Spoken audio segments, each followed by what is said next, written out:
pudiese funcionar como está hoy si quisieran las personas hacerlo bien. Y la diferencia entre tu caso... ¿Qué personas? Ministerios públicos, policías de investigación, jueces, o sea, quienes integran la carpeta, quienes investigan, quienes procesan, o sea, todo el sistema en general. Mi sensación de pronto es, está tan podrido el sistema en muchos aspectos, que ni aunque quisieran hacerlo también, fluye como debería de fluir. Seguramente la cabeza. Ey. Me preguntó al día siguiente, Pigmenio, ¿qué pruebas tienes? Ninguna. Sí. Ya después escuché lo que había dicho. Le digo, se la dejo como pregunta, presidente. A un amigo se le hace esto, a un amigo se le hace lo otro, a un amigo se le dispara la cabeza. Fue un exceso retórico, de alguna manera. Manifestaciones, pero es una realidad que creo que tú y yo podemos compartir, que el sistema de justicia penal en este país necesita orden. Amigos, un gusto saludarlos desde su canal Legión Vanguardia, martes 17 de diciembre del 2024. Yo soy Francis. Iniciamos con la nota del día de hoy, donde el dramático Ciro Gómez Leiva cae de su arrogancia. La historia que narra en cuanto al intento de homicidio o atentado, según lo califica él, fue de mucha suerte. Sin embargo, está en incertidumbre. Y ante esta entrevista, pues, la verdad que quedó mal, porque la periodista, pues, prácticamente le dice que este Poder Judicial, gracias a Dios, llegó a tiempo esta reforma, y no le parece a Ciro. Veamos el dramatismo a la arrogancia de Ciro Gómez Leiva. Mi caso fue un caso que tuvo una gran resonancia por distintas razones y por lo mismo tuvo una atención de la autoridad. Lo tuvo desde un primer momento por parte de la autoridad de la Ciudad de México, en especial por el gobierno, Claudia Sheinbaum, Omar García Harfuch por el Ejecutivo, y también en el arranque por parte de la Fiscalía. Entonces, en ese sentido, yo no tengo mucho de qué reclamar. Es más, no tengo que reclamar, pero entiendo que fue un caso de alto perfil. Sin embargo, a mediados del 2023, agosto del 2023, tomé la decisión junto con mis abogados de pedirle a la Fiscalía General de la República que atrajera el caso. ¿Por qué? Porque sentíamos que el asunto se había estancado en la Fiscalía General de la República. A finales de agosto, principios de septiembre, pese a la resistencia de un juez y demás, la Fiscalía General de la República tomó el caso a través de la Fiscalía de Derechos Humanos de Atención a Delitos contra la Libertad de Expresión. Y lo único que yo tengo para la Fiscalía General de la República sobre mi caso, y lo único que yo tengo para el Poder Judicial sobre mi caso, es respeto y gratitud. Es mi caso. Lo he seguido, lo he atendido, repito por tercera ocasión, entiendo el perfil que tuvo el caso, entiendo que no es el común, que no es la norma, pero esa es la justicia que yo quisiera ver, esa es la fiscalía que yo quisiera ver, esa es la atención de la autoridad que yo quisiera ver en todos los casos. Y los dos jueces, en las audiencias en las que he estado, diría, esos son los jueces del país que yo quisiera tener. Y ver el funcionamiento del sistema de justicia en el reclusorio norte de la Sala de Justicia, digo, pues esto es un caso. Esto es mi caso. O sea, mi pregunta genuina, porque yo tenía una perspectiva que es, por más que seas Ciro Gómez Leiva y tu caso haya tomado un impacto mediático, en gran medida, hay que decirlo porque sigues vivo, ¿crees que el sistema pudiese funcionar como está hoy si quisieran las personas hacerlo bien? Y la diferencia entre tu caso... ¿Qué personas? Ministerios públicos, policías de investigación, jueces, o sea, quienes integran la carpeta, quienes investigan, quienes procesan, o sea, todo el sistema en general. Mi sensación de pronto es, está tan podrido el sistema en muchos aspectos, que ni aunque quisieran hacerlo también, fluye como debería de fluir. Pues seguramente debe haber casos y debe haber muy malos ministerios públicos y debe haber malos jueces. En San Cristóbal de las Casas y el de uno en Ciudad Juárez no son lo mismo. Tienen causas distintas. El común denominador es la fragilidad del personaje frente al grupo criminal. Pero a veces, en ocasiones, son grupos criminales o son pequeñas organizaciones que matan a una persona por algo en concreto. En otros casos son grupos más grandes, no lejanos del poder, que lo que buscan es el silencio. Cada caso es distinto. Por eso yo te diría, nosotros lo seguimos caso por caso. Cuesta mucho hacer ahí una generalización de los asesinatos en México. Es un país peligrosísimo y es un país violentísimo, en todo. ¿Cómo empiezas a...? En todo. Incluido en las agresiones a periodistas. En ese país, peligroso y violento, alguien decidió matarme. Hoy sigo sin saber quién, y hoy sigo sin saber por qué. Tengo mis hipótesis. Yo vivía en un país de 80 millones de habitantes. Durante mi ciclo escolar la población pasó de 35 a 80 millones. Y las políticas de Estado fueron un desastre. Yo siempre diré sí con la capacidad, con el poder que tenían los gobiernos. Si hubiera hecho algo en términos de control de natalidad, de distribución del ingreso, de control de la corrupción, este sería otro país. Ese es el primer punto. Y el segundo punto de la descomposición viene con el avance de los grupos criminales.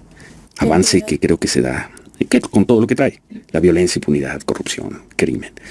Que se puede ubicar a finales de los años 70, mediados de los años 80 y que explota en los años 90. ¿No?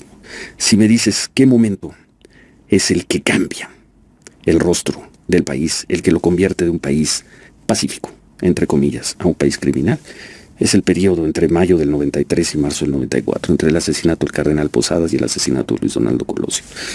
Inmediatamente después comienzan las grandes crisis de los secuestros y nos metemos en un ciclo. Sí, que no ha terminado. Que no ha terminado y que no veo. Descomposición De vida que no celebro, pero por la que tampoco lloro, ni me quejo. Me tocó, la viví, la enfrenté en un primer momento como pude y después de la mejor manera que creo que la pude haber enfrentado. Y aquí estamos. Y además no sé qué va a pasar mañana, no sé qué va a pasar con los detenidos, no sé qué va a pasar con López Obrador, no sé si antes de morir voy a saber quién me quiso matar, no sé si quienes me quisieron matar todavía tengan el objetivo, esté en su objetivo, el matarme o el intentar matarme de nuevo. Muchas de esas interrogantes están vivas. ¿Crees que ¿En personal? Yo creo que no.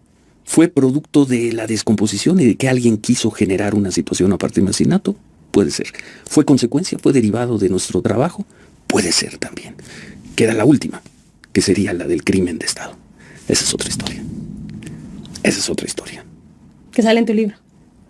La reflexión y la información, sí. Y yo prometí a la mañana siguiente, 6 horas después del atentado, 7 horas después del atentado. Dije, no seré yo quien abra la caja de las conjeturas. No sé quién, no sé por qué. Y lo he cumplido. Hace unas semanas me enojé mucho en una conferencia con el presidente. Y dije, presidente, a un amigo no se le dispara a la cabeza. Okay. Me preguntó al día siguiente, Pigmenio, ¿qué pruebas tienes? Ninguna. Sí.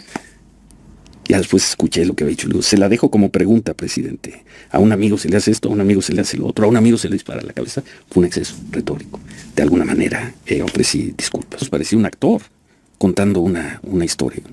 Y como periodista me pareció uno de las entrevistas más fascinantes. Aquí hablo de televisión, porque finalmente pues, es una entrevista de televisión, una cámara, una periodista, un entrevistado, más fascinantes que he visto en mucho tiempo. Muchas gracias por eso. Sí. Muchas gracias. Sí, fue una entrevista muy dura, porque tú sabes el aprecio y el cariño que yo te tengo y estar frente. A veces pues, no conozco la gran mayoría de las víctimas de los cuales me toca entrevistar. Y en este caso sí te conocía y eso fue muy duro. Mi siguiente pregunta es, ¿cómo ha sido para ti? Estamos grabando esta entrevista cuando se acaba de publicar en el Diario Oficial la nueva reforma judicial. Ha sido una cosa pues, de muchas opiniones. Han habido muchas manifestaciones, pero es una realidad que creo que tú y yo podemos compartir, que el sistema de justicia penal en este país necesita orden. El dramatismo de Ciro Gómez Leiva, sí, efectivamente. La censura total en contra al intento de homicidio o atentado, como lo califican algunos expertos, es claramente de que el Poder Judicial es importante que sufra esta modificación, esta reforma. Se lo dijo 2 o 3 veces la periodista. Le está diciendo que lo importante ahorita es sacar un balance de lo que era antes a lo que es actualmente. ¿Por qué? Porque Ciro Gómez Leiva es un perfil alto. Él lo señala, así lo dice él. Al ser un perfil alto, pues tiene prioridades, tiene contactos, tiene una empresa muy importante en México y está vinculado prácticamente a esto, a que tiene los apoyos de los ministros, jueces y magistrados que tanto defiende Ciro Gómez Leiva y que por lo mismo nunca estuvo a favor de la reforma del Poder Judicial, porque se desbalancea y supuestamente se desequilibra la justicia en este país. Lo importante y esencia de esta entrevista es que ante el dramatismo no pierde la oportunidad para lanzar pues ciertas narrativas en contra de lo que es la actual justicia como la manejan en este país. Por eso es importante, amigos y amigas, tener en cuenta una cosa: censura total ante la violencia. Totalmente el canal Legión Vanguardia, así como Legión Política, estamos en desacuerdo en los daños hacia los periodistas, hacia los medios de comunicación, hacia cualquier ser humano. Pero también tener muy presente que las reformas de la Cuarta Transformación no es de agrado de Ciro Gómez Leiva. Lo sabemos, pero es importante que esto aterrice de una manera universal, ¿sí?, de enfoque, para que lleve a cabo lo que muchos mexicanos deseamos: la justicia, que ya basta de querer tapar el sol con un dedo, porque la arrogancia no es buena consejera, y menos para Ciro Gómez Leiva. Amigos y amigas, yo así finalizo. Espero sus comentarios, igual su apoyo con su poderoso like, de la misma manera que compartan esta información en todas sus redes sociales. Gracias por suscribirse a su canal Legión Vanguardia, eso nos ayuda mucho. Yo soy Francis, saludo, nos vemos pronto, adiós.